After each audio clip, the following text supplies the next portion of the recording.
Ask yourself one question. What is it that I want to experience as my reality? And then go about making that happen.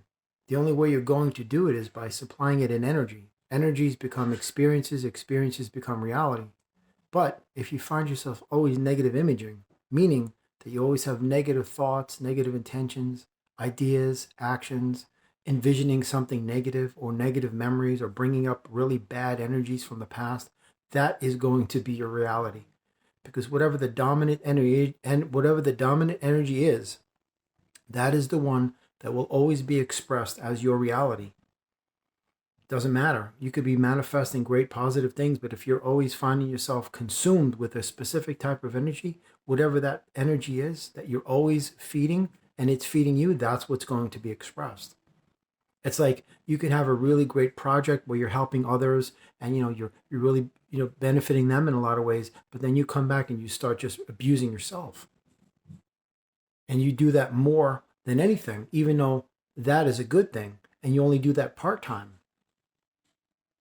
But then away from everybody else, you're silently actually abusing and hurting yourself in terrible ways. So that's exactly what is going to be your reality. The rest of it's just phony.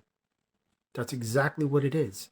So if you find yourself always processing negative, and then you get rid of that and another one comes in, and you keep rehashing these things, and it becomes habitual and cyclical, and it becomes routine. You got to catch yourself, because that's exactly what you're processing, projecting, what you're going to be receiving, and what you're transmitting, and everything else. Everybody does it. You just have to reduce these things down to the most minute and most minimal form until they're non-existent. If you really think about it, I mean, when you're driving in your car, let's use your mind as an example. What's on your mind?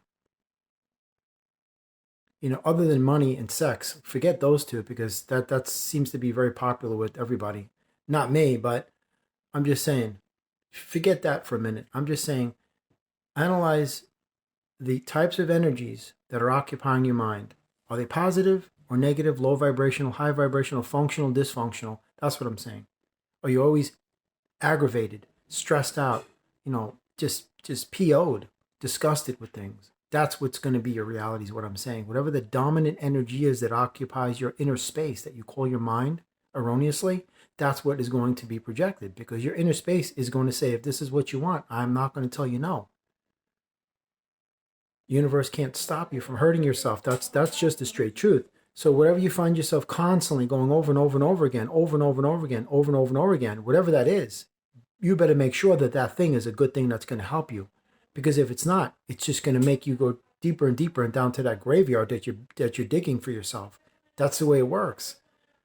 That's the way it works. It's always about energy. It's never about aesthetics or superficial nonsense or the material. The material is a byproduct of the metaphysical. This is a byproduct of those transmissions that people do and say to themselves unconsciously, and they manifest these things. That also this system was contrived by people and others that have been here long before you.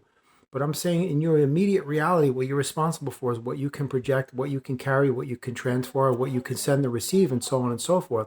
So for you to do that, it's got to be good stuff. Good stuff starts here, meaning your inner space.